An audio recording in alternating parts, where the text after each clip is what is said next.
Salut à toutes et à tous. Des astrophysiciens chinois, américains, allemands et australiens viennent de mettre en évidence pour la première fois l'existence d'un alignement à 3 dimensions quasi parfait entre le vecteur vitesse d'un pulsar et son axe de rotation. Jusqu'à présent, une telle corrélation entre vitesse et axe de rotation avait été entrevue, mais seulement à 2 dimensions. Une étude parue dans Nature Astronomy.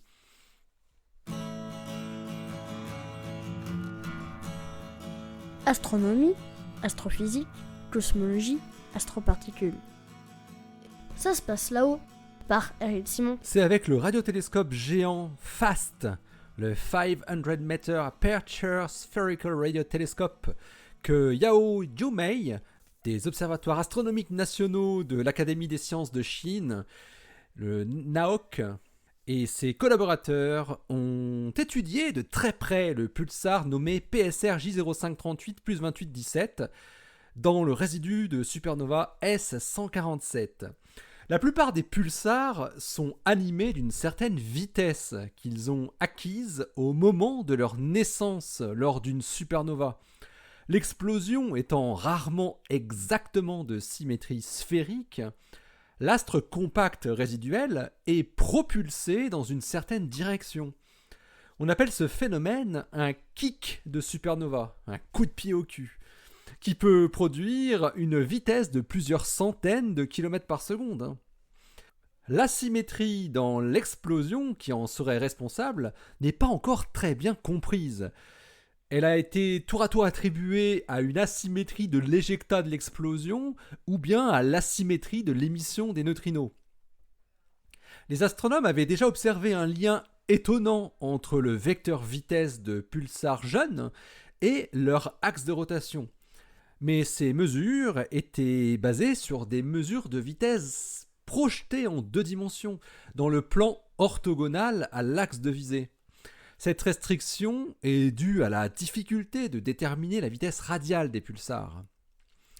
Yao et ses collaborateurs ont utilisé une méthode appelée la technique de la scintillation, et ils sont parvenus à déterminer la position du pulsar par rapport au bord du résidu de supernova, ainsi que sa vitesse radiale, et pour la première fois. Et comme on connaissait son mouvement propre dans le plan du ciel, qui a été mesuré par interférométrie à très longue base, on peut construire son vecteur vitesse en 3 dimensions. Quant à l'axe de rotation, il est déterminé par une analyse de la polarisation des ondes électromagnétiques. Les chercheurs chinois trouvent ainsi un écart angulaire entre la direction de la vitesse et la direction de l'axe de rotation du pulsar qui n'est que de 10 degrés en 3 dimensions. Les simulations actuelles des explosions de supernova ont des difficultés à reproduire de tels alignements en 3D. La corrélation confirmée entre la direction du mouvement des pulsars et leur axe de rotation met donc un nouveau jeton dans la machine à mystère de la naissance des étoiles à neutrons. Le modèle dit de la fusée électromagnétique invoque par exemple une accélération post-natale le long de l'axe de rotation du pulsar par une force de radiation et réaction asymétrique provenant d'un dipôle magnétique décalé. Ce modèle aboutit effectivement à un alignement de la vitesse avec l'axe de rotation, mais le problème c'est qu'il nécessite une vitesse de rotation initiale de l'étoile à neutrons qui est très élevée, plus de 1000 tours par seconde, soit une période inférieure à 1 milliseconde. Or c'est très peu probable pour PSR J0538 plus 2817, car sa période de rotation initiale a été déduite en 2003 et elle serait de 140 millisecondes, soit une période de rotation plutôt longue. La modélisation numérique des explosions de supernova dans le but de déterminer l'énergie de l'explosion et les propriétés du résidu compact est effectuée depuis des décennies. Au départ, cette modélisation était unidimensionnelle, puis ensuite elle a été à 2D et plus récemment en 3D, avec une grande variété de codes numériques qui mettent l'accent sur différents aspects de l'explosion et en faisant différentes approximations. En général, les modèles 3D n'incluent pas encore la rotation de l'étoile progénitrice, car on ne s'attend pas à ce que la majorité des progéniteurs de supernova aient un noyau de fer qui tourne rapidement.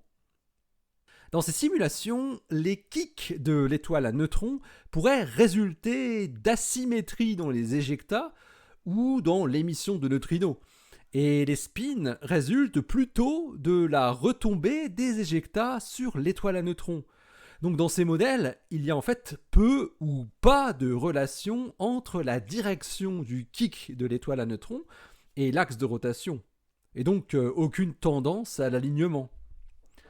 Pour Yao et ses collaborateurs, les mécanismes possibles de l'alignement axe de rotation-vitesse pourraient être induits par des éjectats qui seraient dirigés par la rotation de l'étoile progénitrice, ou bien par une émission de neutrinos qui serait canalisée préférentiellement le long de l'axe de rotation. Mais pour le moment, aucune de ces hypothèses ne l'a emporté sur l'autre, et surtout n'a été acceptée par les spécialistes. Yao et ses collaborateurs font tout de même la remarque que l'alignement qu'ils mesurent n'est pas parfait. Il y a un écart de 10 degrés.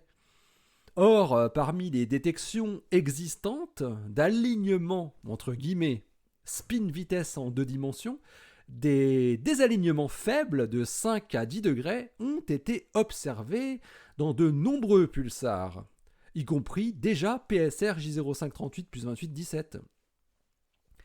Pour les chercheurs, ces désalignements pourraient résulter de la rupture d'un système binaire pré-supernova ou bien des variations aléatoires de la direction du kick natal ou encore de variations des couples de rotation. Ces valeurs de désalignement faibles constituent en tout cas un diagnostic important sur les processus physiques impliqués. Des mesures systématiques des orientations des vecteurs de vitesse des pulsars en 3D et de leur axe de rotation vont maintenant pouvoir être menées, notamment avec le radiotélescope FAST et sa grande sensibilité. L'article de Jumei Yao, ou Yao Jumei comme on veut, est paru dans Evidence for Three-Dimensional Spin Velocity Alignment in a Pulsar. Il est paru dans Nature Astronomy le 6 mai 2021. Allez, d'ici la prochaine, portez-vous bien, restez bien les yeux vers le ciel et restez bien les pieds sur terre. Allez, salut.